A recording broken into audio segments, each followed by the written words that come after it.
प्रयागराज में शूटआउट में मारे गए माफिया डॉन अतीक अहमद को लेकर नया खुलासा हुआ है। यह खुलासा कथित तौर पर अतीक अहमद की एक महिला करीबी को लेकर है। सूत्रों की माने तो यूपी पुलिस एक महिला की तलाश कर रही है। वो महिला अतीक से मिलने साबरमती जेल पहुंची थी।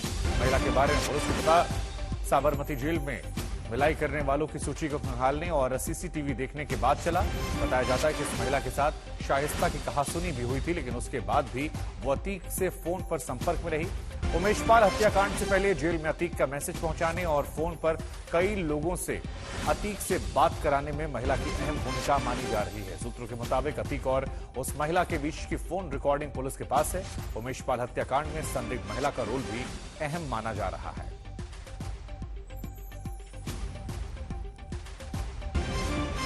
तो अब एक और महिला का जिक्र आया है और कहा जा रहा है कि शाइस्ता परवीन से इसकी लड़ाई भी चल रही थी।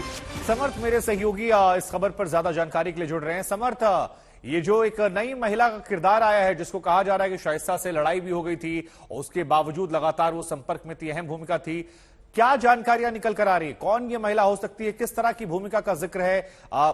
ये जो बदमाशियां करता था वो गुंडाई दबंगई उसमें है या व्यक्तिगत संबंध है? किस तरह के इसके रिश्ते रहे? शुभंकर, देखिए, पुलिस सूत्रों के मुताबिक जो जानकारी मिल रही है इसमें पूरे केस में तीसरी महिला का की भी संलिप्तता सामने आ रही है। जिस तरह से जो दिखाया गया है कि साबरमती जेल में वो अतीक अहमद से मिलने गई है और शाइस्ता से उसकी कहासुनी भी हुई है, इस तरह की तमाम बातें सूत्रों के मुताबिक सामने आ रही हैं। फिलहाल पुलिस अभी पूरी तरीके से इसकी पड़ताल नहीं कर पाई है और पॉइंट बाय पॉइंट इसकी विवेचना आगे बढ़ा रही है। पुलिस सूत्रों के मुताबिक इस महिला से भी पूछताछ हो सकती है, क्योंकि जिस तरह से ये नाम सामने आ रहा है, नाम हालांकि क्लियर नहीं है, पर जिस तरह से भूमिका सामने आ रही है तो ऐसा भी माना जा सकता है कि कुछ पारिवारिक तौर पर कुछ विवाद है तो रहा होगा, या तो फिर किसी प्रॉपर्टी को लेकर विवाद रहा होगा, क्योंकि इसने कई दफा अतीक अहमद से मुलाकात करने की भी कोशिश करी है, एक दो बार साबरमती जेल गई भी है।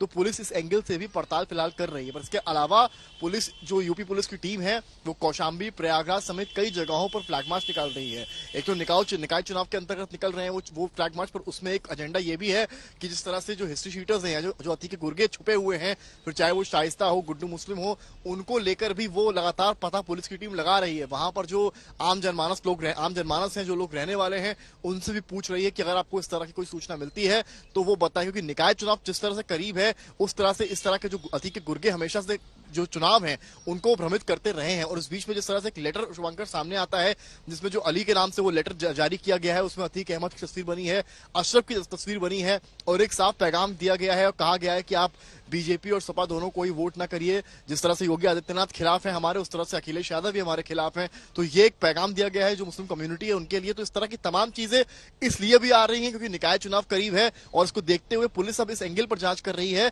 कि जो निकाय चुनाव के इर्द गिर्द चीजें हैं, यानी कि जो ये गैंगस्टर्स रहे हैं, इनका पूरी तरीके से चुनाव में इन्वॉल्वमेंट रहा है। क्योंकि अतीक अहमद खुद 5 बार का रहा है एमएलए, उसके बाद एमपी भी रहा है, अशरफ खुद समाजवादी पार्टी से विधायक रहा है। तो जो बाहुबली है उनका जो राजनीति में हस्तक्षेप रहा है, उसको देखते हुए निकाय चुनाव को लेकर भी जो कनेक्शन सामने आ रहे हैं या उसको प्रभावित करने के लिए जो चीजें यहां पर करी जा रही हैं, पुलिस की नजर उस पर भी है। तो जो निकाय चुनाव को लेकर फ्लैग मार्च निकल रहा है, जब वहां के लिए जाते हैं तो उस वक्त जो अतीक के गुर्गे हैं उनकी भी छानबीन और तलाशी लगातार एरियाज में चल रही है। ठीक है, आप लगातार बने रहिए हमारे साथ, हम आपके पास आएंगे, आपसे अपडेट लेंगे।